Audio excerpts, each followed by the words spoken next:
Así, aquí estamos ubicados en Cantón Chatinap, Buenavista.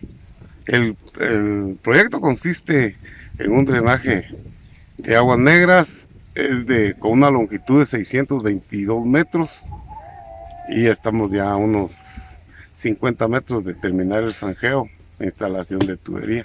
Sí, este proyecto calculamos que el 15 de diciembre está terminado. De involucrar a esta comunidad a que se integren a este proyecto para que eh, tenga la comunidad digamos, mejores cuestiones sanitarias y que es un proyecto que definitivamente los va a beneficiar mucho.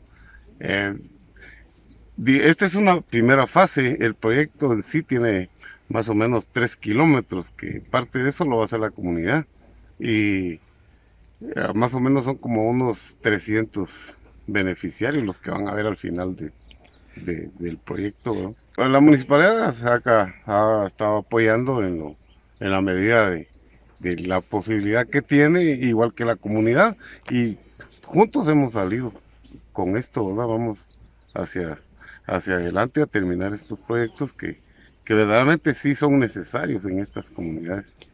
Pues estamos mejorando la comunidad, pues el servicio que necesitamos aquí, ¿verdad?